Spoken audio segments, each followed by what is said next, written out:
ਵਾਹਿਗੁਰੂ ਜੀ ਕਾ ਖਾਲਸਾ ਵਾਹਿਗੁਰੂ ਜੀ ਕੀ ਫਤਿਹ ਜੀ। ਅੱਜ ਅਸੀਂ ਪਹੁੰਚੇ ਹਾਂ ਜੀ ਸਰਦਾਰ ਸਿਮਰਨਜੀਤ ਸਿੰਘ ਮਾਨ ਕੌਮੀ ਪ੍ਰਧਾਨ ਦੇ ਮੁਕੇਰੀਆਂ ਤੋਂ ਖੜੇ ਉਮੀਦਵਾਰ ਪਰਮਿੰਦਰ ਸਿੰਘ ਖਾਲਸਾ ਜੀ ਕੋਲ।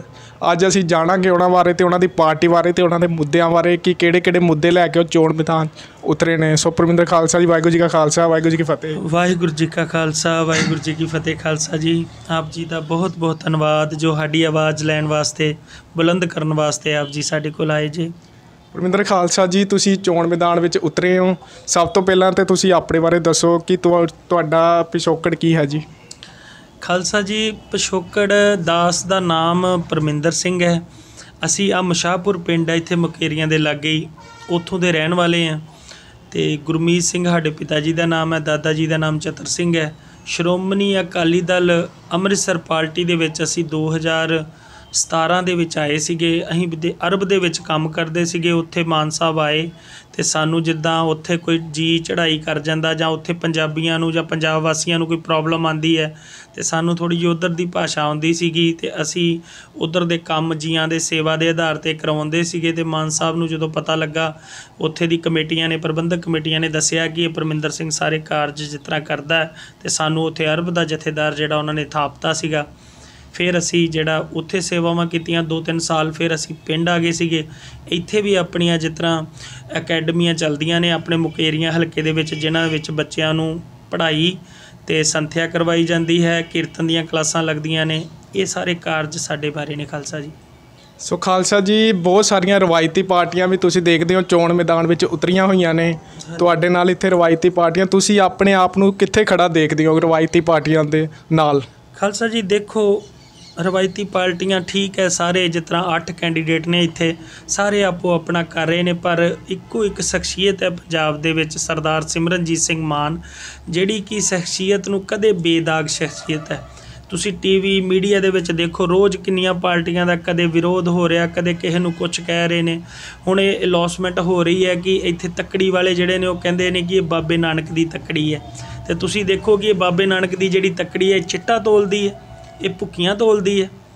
ਫਿਰ ਉਸ ਤੋਂ ਬਾਅਦ ਆ ਜਾਓ ਤੁਸੀਂ, ਇਹ ਪੰਜੇ ਵਾਲੀ ਪਾਰਟੀ ਵਾਲੇ, ਕਾਂਗਰਸ ਵਾਲੇ, ਇਹ ਇੱਦਾਂ ਹੱਥ ਕਰਕੇ ਪੰਜਾ ਕਹਿੰਦੇ ਨੇ ਕਿ ਇਹ ਬਾਬੇ ਨਾਨਕ ਦਾ ਪੰਜਾ ਹੈ।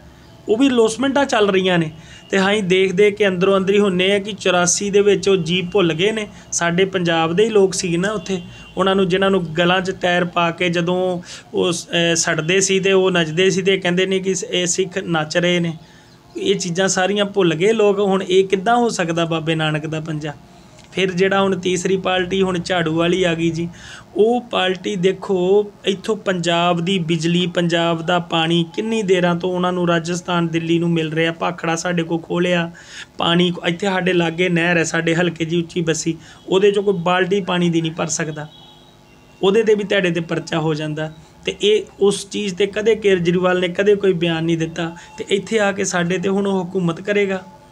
ਫਿਰ ਇੱਕ ਦੇਖੋ ਭੁੱਲਰ ਸਾਹਿਬ ਦੀ ਰਿਹਾਈ ਉਹਨਾਂ ਦੀ ਰੁਕੀ ਹੋਈ ਹੈ, ਉਹਨਾਂ ਦੀ ਫਾਈਲ 'ਤੇ ਕਦੇ ਉਹ ਸਾਈਨ ਨਹੀਂ ਕਰਦਾ ਪਿਆ। ਕਿ ਇਹ ਸਾਨੂੰ ਸੋਚਣਾ ਨਹੀਂ ਪਏਗਾ? ਉਹ ਸਾਡੀਆਂ ਮਾਵਾਂ ਦਾ ਪੁੱਤ ਹੈ, ਉਹ ਇੱਕ ਸਾਡਾ ਇਨਸਾਨ ਹੈ। ਇਸ ਕਰਕੇ ਮੈਂ ਇਹਨਾਂ ਪਾਰਟੀਆਂ ਦਾ, ਚਲੋ ਜਿਸ ਤਰ੍ਹਾਂ ਵੀ ਆਪਣਾ ਆਪਣਾ ਕਰ ਰਹੇ ਨੇ, ਪਰ ਮੇਰੇ ਕਹਿਣ ਦਾ ਮਤਲਬ ਹੈ ਕਿ ਸਾਨੂੰ ਸਾਰਿਆਂ ਨੂੰ ਇਹ ਸੋਚਣਾ ਪਏਗਾ। ਇੱਕ ਮਤਦਾਨ ਦਾ ਮਤਲਬ ਹੈ ਆਪਣੀ ਮੱਤ ਦੇ ਨਾਲ ਦਾਨ ਕਰਨਾ। ਇਹ ਆਪਾਂ ਵੋਟ ਪਾਉਂਦੇ, ਇਹ ਵੀ ਤੁਹਾਡੀ ਸੇਵਾ ਦੇ ਵਿੱਚ ਜਾਂਦੀ ਹੈ, ਅਤੇ ਜਿਹੜੀ ਨੁਕਸਾਨ ਦੇ ਵਿੱਚ ਇਸ ਤਰ੍ਹਾਂ ਜਾਂਦੀ ਹੈ ਕਿ ਜਦੋਂ ਤੁਸੀਂ ਇਹਨਾਂ ਪਾਰਟੀਆਂ ਨੂੰ ਵੋਟ ਕਰੋਗੇ, ਫਿਰ ਇਹੀ ਪਾਰਟੀਆਂ ਗਾਂਹ ਜਾ ਕੇ ਚਿੱਟਾ ਵਰਤਾਉਣਗੀਆਂ, ਅਤੇ ਉਹ ਮੁੰਡੇ ਜਿਹੜੇ ਮਾਵਾਂ ਪਿਓਾਂ ਨੂੰ, ਭੈਣਾਂ ਭਰਾਵਾਂ ਨੂੰ ਮਾਰਨਗੇ ਜਿਹੜੇ ਨਸ਼ੇ ਵਾਲੇ, ਅਤੇ ਫਿਰ ਇਹ ਜ਼ੁਲਮ ਬਣ ਜਾਣਾ। ਇਹ ਤੁਹਾਡੀ ਵੋਟ ਪਾਈ ਵੀ ਇੱਕ ਜੁਰਮ ਹੋ ਜਾਣਾ। ਅਤੇ ਜਿਹੜੀ ਤੁਸੀਂ ਚੰਗੇ ਇਨਸਾਨ ਨੂੰ ਵੋਟ ਪਾਓਗੇ, ਚੰਗੀ ਮੱਤ ਦੇ ਨਾਲ ਦਾਨ ਕਰੋਗੇ, ਇਹ ਤੁਹਾਡੀ ਸੇਵਾ 'ਚ ਚਲੀ ਜਾਣੀ। ਇਸ ਕਰਕੇ ਇਹਨਾਂ ਪਾਰਟੀਆਂ ਨੂੰ ਮੈਂ ਇੱਥੇ ਕਿ ਸਮਝਦਾ ਕਿ ਕੋਈ ਇਹਨਾਂ ਪਾਰਟੀਆਂ ਦਾ ਵਜੂਦ ਨਹੀਂ।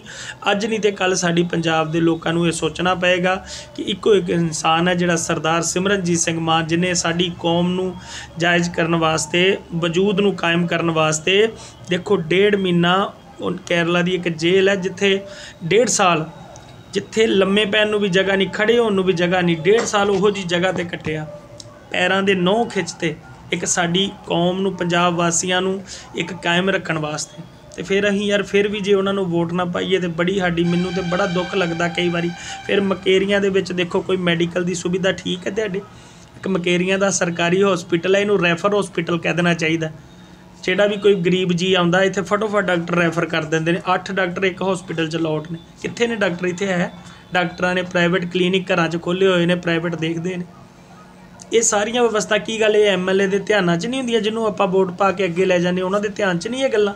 ਮਾਈਨਿੰਗ ਕਿੱਡੀ ਦੜਾ ਬਾਦਲਾਂ ਨੇ, ਸੁਖਵੀਰ ਬਾਦਲ ਨੇ ਚਾਲੂ ਕਰਵਾਈਆਂ ਸੀਗੀਆਂ, ਤੇ ਹੁਣ ਜਿਹੜੀ ਉਹ ਕਾਂਗਰਸ ਇਹਦੇ 'ਚ ਪੈਸੇ ਲੈ ਰਹੀ ਹੈ। ਆ ਧਾਮੀਆਂ ਸਾਈਡ ਕਿੰਨੀਆਂ ਡੂੰਘੀਆਂ ਖੱਡਾਂ ਹੋ ਗਈਆਂ, ਕਿੰਨਿਆਂ ਕੋਈ ਕਹਿਣ ਵਾਲਾ ਹੀ ਹੈ ਨਹੀਂ। ਇਹ ਸਾਰੀਆਂ ਜਿਹੜੀਆਂ ਸਾਡੇ ਹਲਕੇ ਦੀਆਂ ਚੀਜ਼ਾਂ ਨੇ।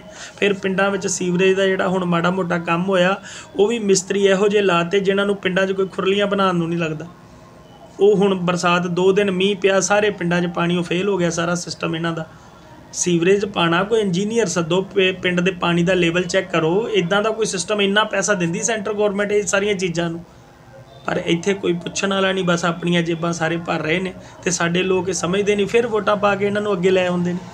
ਇਹ ਸਾਰੀਆਂ ਕਮਜ਼ੋਰੀਆਂ ਨੇ ਖਾਲਸਾ ਜੀ। ਸਾਡੀ ਕੌਮ ਨੂੰ ਸਮਝਣਾ ਪਏਗਾ, ਸਾਡੇ ਪੰਜਾਬ ਨੂੰ ਸਮਝਣਾ ਪਏਗਾ। ਅਸੀਂ ਬਾਹਰ ਜਾਂਦੇ ਸੀ ਨਾ, ਪੰਜਾਬ ਸਟੇਟ ਤੋਂ ਬਾਹਰਲੀਆਂ ਸਟੇਟਾਂ 'ਚ, ਤੇ ਸਾਨੂੰ ਬੜਾ ਫਖਰ ਮਹਿਸੂਸ ਹੁੰਦਾ ਸੀ, ਬੜੀ ਇੱਜ਼ਤ ਕਰਦੇ ਸੀ ਲੋਕ। ਹੁਣ ਮੈਂ ਪਿੱਛੇ ਜੀ ਰਿਲਾਇੰਸ 'ਚ ਗੁਜਰਾਤ ਜਾ ਕੇ ਆਇਆ, ਉੱਥੇ ਸਪਸ਼ਟ ਅੱਖਰਾਂ 'ਚ ਗੇਟ 'ਤੇ ਲਿਖਿਆ ਹੋਇਆ ਪੰਜਾਬੀ ਇਜ਼ ਨੋਟ ਅਲਾਊਡ। ਇਹ ਨਸ਼ਾ ਕਰਦੇ ਨੇ, ਇਹ ਲੜਦੇ ਨੇ। ਇਹ ਸਾਨੂੰ ਇਹ ਸਾਡੀ ਮਾਨਸਿਕਤਾ ਕਿੱਥੇ ਚਲੇਗੀ? ਇਹ ਸਾਡੀਆਂ ਪੋਲੀਟੀਕਲ ਪਾਰਟੀਆਂ ਨੇ ਸਾਨੂੰ ਇਹ ਸਭ ਕੀਤਾ ਹੋਇਆ। ਇਸ ਕਰਕੇ ਸਾਨੂੰ ਸੋਚਣਾ ਪਵੇਗਾ, ਤੇ ਇਹ ਸਾਰੀਆਂ ਚੀਜ਼ਾਂ ਨੇ ਖਾਲਸਾ ਜੀ। ਤੁਸੀਂ ਨਸ਼ਿਆਂ ਦੀ ਗੱਲ ਕੀਤੀ ਜੀ, ਤੁਸੀਂ ਪਾਣੀ ਦਾ ਮੁੱਦਾ ਦੀ ਗੱਲ ਕੀਤੀ ਸੀਗੀ, ਤੁਸੀਂ ਰੁਜ਼ਗਾਰ ਦੀ ਗੱਲ ਕਰ ਰਹੇ ਹੋ। ਤੁਸੀਂ ਆਪਣੇ ਚੋਣ ਮੈਨੀਫੈਸਟੋ ਦੇ ਵਿੱਚ ਇਹ ਸਾਰੀਆਂ ਚੀਜ਼ਾਂ ਨੂੰ ਸ਼ਾਮਿਲ ਕੀਤਾ ਹੈ ਜੀ। ਅਗਰ ਤੁਸੀਂ ਬਣਦੇ ਹੋ ਤਾਂ ਤੁਸੀਂ ਕੀ ਇਹਨਾਂ ਦੇ ਵਿੱਚ ਸੁਧਾਰ ਕਰੋਗੇ? ਪਹਿਲ ਦੇ ਆਧਾਰ 'ਤੇ ਖਾਲਸਾ ਜੀ ਇਹ ਕੰਮ ਕੀਤੇ ਜਾਣਗੇ। 46 ਲੱਖ ਨੌਜਵਾਨ ਪੰਜਾਬ ਦਾ ਬੇਰੁਜ਼ਗਾਰ ਹੈ। ਪਹਿਲ ਦੇ ਆਧਾਰ 'ਤੇ ਸਾਡੇ ਮਕੇਰੀਆਂ ਹਲਕੇ ਦੇ ਪੈਂਦੇ, ਜਿੱਥੋਂ ਤੱਕ ਮੇਰੀ ਮਹਾਰਾਜ ਦੀ ਕਿਰਪਾ ਦੇ ਨਾਲ ਪਹੁੰਚ ਹੈ, ਮਕੇਰੀਆਂ ਹਲਕੇ 'ਚ ਜਿੰਨੇ ਵੀ ਸਰਕਾਰੀ ਦਾਇਰੇ ਹੈ, ਹੁਣ ਦੇਖ ਲਓ ਬੈਂਕ ਨੇ, ਮਿੱਲ ਹੈ, ਟੂਲ ਪਲਾਜ਼ਾ ਹੈ, ਸਰਕਾਰੀ ਸਕੂਲ ਨੇ, ਉੱਥੇ 100 ਚੋਂ 20 ਬੰਦੇ ਇੱਧਰ ਸਾਡੇ ਏਰੀਏ ਦੇ ਨੇ, 80 ਬੰਦੇ ਬਾਹਰ ਦੇ ਨੇ। ਮੈਂ ਪਹਿਲ ਦੇ ਆਧਾਰ 'ਤੇ ਇਹ ਕੰਮ ਕਰਾਂਗਾ। ਆਪਣੇ ਸਰਕਾਰੀ ਅਦਾਰਿਆਂ ਦੇ ਵਿੱਚ ਆਪਣੇ ਇਲਾਕੇ ਦੇ ਵਾਸੀਆਂ ਨੌਜਵਾਨਾਂ ਨੂੰ ਮੈਂ ਨੌਕਰੀਆਂ ਬਹਾਲ ਕਰਾਵਾਂਗਾ, ਤੇ ਫਿਰ ਜਿਹੜੀਆਂ ਅਗਲੀਆਂ ਚੀਜ਼ਾਂ ਜਿਹੜੀਆਂ ਸਾਰੀਆਂ ਪਹਿਲ ਦੇ ਆਧਾਰ 'ਤੇ ਕੰਮ ਕੀਤੀ ਜਾਏਗੀ ਸਾਰਾ ਕੁਛ।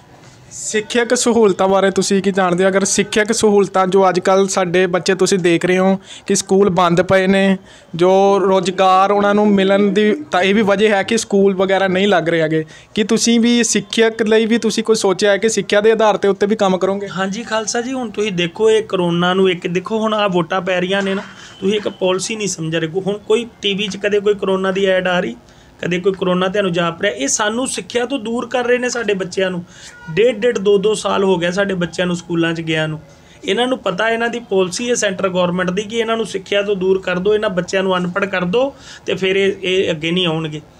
ਤੇ ਜੇ ਇਹੀ ਚੀਜ਼ਾਂ ਇਹ ਸਿੱਖਿਆ ਦੇ ਆਧਾਰ 'ਤੇ, ਹੁਣ ਕੋਈ ਮੈਡੀਕਲ ਕਾਲਜ ਹੈਗਾ ਸਾਡੇ ਏਰੀਏ ਦੀਆਂ ਧੀਆਂ ਭੈਣਾਂ ਕੋਈ ਇੱਥੇ ਕੋਈ ਕੋਰਸ ਕਰ ਸਕਦੀਆਂ ਨੇ? ਨਹੀਂ। ਸਾਨੂੰ ਚੰਡੀਗੜ੍ਹ, ਲੁਧਿਆਣੇ, ਜਲੰਧਰ ਜਾਣਾ ਪੈਂਦਾ। ਉੱਥੇ ਫਿਰ ਹੁਣ ਸਾਡੇ ਪੰਜਾਬ ਦਾ ਮਾਹੌਲ ਇਸ ਤਰ੍ਹਾਂ ਅਸੀਂ ਡਰਦੇ ਆਪਣੀਆਂ ਧੀਆਂ ਭੈਣਾਂ ਨੂੰ ਐਡੀ ਦੂਰ ਭੇਜਦੇ ਨਹੀਂ ਬੱਚਿਆਂ ਨੂੰ। ਇਹ ਸਾਰੀਆਂ ਚੀਜ਼ਾਂ ਨੂੰ ਪਹਿਲ ਦੇ ਆਧਾਰ 'ਤੇ ਸਰਦਾਰ ਸਿਮਰਨਜੀਤ ਸਿੰਘ ਮਾਨ ਦੀ ਸੋਚ ਹੈ ਕਿ ਪਹਿਲ ਦੇ ਆਧਾਰ 'ਤੇ ਪੰਜਾਬ 'ਚ ਬਹਾਲ ਕਰਵਾਇਆ ਜਾਏਗਾ। ਫਿਰ ਸਾਡੇ ਵਪਾਰ ਵਾਸਤੇ ਹੁਣ ਦੇਖੋ ਸਾਡੀ ਜਿੰਸ ਹੈ ਇੱਥੇ, ਅਸੀਂ ਸਬਜ਼ੀਆਂ ਉਗਾਉਂਦੇ, ਫਸਲਾਂ ਉਗਾਉਂਦੇ। ਸਾਡੀ ਜਿੰਸ ਨੂੰ ਇੱਥੋਂ ਪਹਿਲਾਂ ਲੈ ਕੇ ਜਾਂਦੇ ਦਿੱਲੀ, ਫਿਰ ਉੱਥੋਂ ਬੰਬੇ, यानी कि 2000 ਦੀ ਸਾਡੀ ਬਾਸਮਤੀ, ਦਿੱਲੀ ਜਾ ਕੇ 4000 ਦੀ ਹੋ ਗਈ, ਬੰਬੇ ਜਾ ਕੇ 6000 ਦੀ ਹੋ ਗਈ, ਫਿਰ ਉੱਥੋਂ ਸ਼ਿਪਰਾਂ ਹੀ ਕਰਾਚੀ ਜੇ ਭੇਜਦੇ ਨੇ। ਤੇ ਆਹ ਕਰਾਚੀ ਹੈ, ਇੱਥੋਂ ਹੁਸੈਨੇ ਵਾਲੇ ਬਾਰਡਰ ਤੋਂ ਨਾਲ ਹੀ ਕਰਾਚੀ ਹੈ। ਅਸੀਂ ਵਪਾਰ ਦੇ ਰਿਸ਼ਤੇ ਇੱਥੇ ਚਾਲੂ ਕਰੀਏ ਹਾਂ। ਇਹ ਬੜੀਆਂ ਸੋਚਣ ਵਾਲੀਆਂ ਗੱਲਾਂ ਨੇ। ਅਸੀਂ ਰੇਹੜੀ 'ਚ ਜਾ ਕੇ, ਸਕੂਟਰ 'ਤੇ ਜਾ ਕੇ, ਮੋਟਰਸਾਈਕਲ 'ਤੇ ਜਾ ਕੇ ਆਪਣੀ 2000 ਵਾਲੀ ਚੀਜ਼ 6000 7000 'ਚ ਵੇਚ ਸਕਦੇ ਹਾਂ। ਇਹ ਸਾਨੂੰ ਸੋਚਣਾ ਪਵੇਗਾ। ਇਸ ਸਾਰੀਆਂ ਚੀਜ਼ਾਂ ਜਿਹੜੀਆਂ ਸਰਦਾਰ ਸਿਮਰਨਜੀਤ ਸਿੰਘ ਮਾਨ ਪਹਿਲ ਦੇ ਆਧਾਰ 'ਤੇ ਅਸੀਂ ਲਾਗੂ ਕਰਵਾਵਾਂਗੇ। ਪੰਗਾਲਾ ਨਿਊਜ਼ ਦੇਖ ਰਹੇ ਦਰਸ਼ਕਾਂ ਨੂੰ ਤੁਸੀਂ ਕੀ ਕਹਿਣਾ ਚਾਹੋਗੇ ਜੀ? ਪੰਗਾਲਾ ਨਿਊਜ਼ ਦੇਖ ਰਹੇ ਦਰਸ਼ਕਾਂ ਦਾ ਇਹੀ ਬੇਨਤੀ ਹੈ ਕਿ ਖਾਲਸਾ ਜੀ ਜਿਹੜਾ ਇਹ ਮਤਦਾਨ 20 ਤਰੀਕ ਨੂੰ ਹੋਣਾ ਹੈ, ਮੈਂ ਤਾਂ ਇਹੀ ਬੇਨਤੀ ਕਰਾਂਗਾ ਕਿ ਸਾਰੇ ਆਪਣੀ ਮਤ ਦੇ ਨਾਲ ਦਾਨ ਕਰਿਓ। ਇਹਨਾਂ ਪੋਲੀਟੀਕਲ ਪਾਰਟੀਆਂ ਨੇ ਆਉਣ ਵਾਲੀਆਂ ਨਸਲਾਂ ਸਾਡੀਆਂ ਖ਼ਤਮ ਕਰਨ ਦੀ ਸਾਜ਼ਿਸ਼ਾਂ ਜਿਹੜੀਆਂ ਚੱਲ ਰਹੀਆਂ ਨੇ, ਕਮੀਆਂ ਕਮਜ਼ੋਰੀਆਂ ਜੋ ਵੀ ਹੈਗੀਆਂ ਮੈਂ ਤੁਹਾਨੂੰ ਦੱਸੀਆਂ ਇਸੇ ਇੰਟਰਵਿਊ ਦੇ ਵਿੱਚ। ਇਸ ਕਰਕੇ ਜਿਹੜਾ ਇਸ ਵਾਰੀ ਸਮੁੰਦਰੀ ਜਹਾਜ਼ ਸਾਡਾ ਚੋਣ ਨਿਸ਼ਾਨ ਨੇ। ਸਰਦਾਰ ਸਿਮਰਨਜੀਤ ਸਿੰਘ ਮਾਨ ਦੀ ਸੋਚ ਨੂੰ ਅਸੀਂ ਉੱਪਰ ਲੈ ਕੇ ਜਾਈਏ ਤੇ ਗੁਰੂ ਮਹਾਰਾਜ ਚੜ੍ਹਦੀ ਕਲਾ 'ਚ ਸਾਰਿਆਂ ਨੂੰ ਵਰਤਾਵੇ। ਵਾਹਿਗੁਰੂ ਜੀ ਕਾ ਖਾਲਸਾ, ਵਾਹਿਗੁਰੂ ਜੀ ਕੀ ਫਤਿਹ। ਇਹ ਸਨ ਪਰਮਿੰਦਰ ਸਿੰਘ ਖਾਲਸਾ ਜੀ, ਧੰਨਵਾਦ।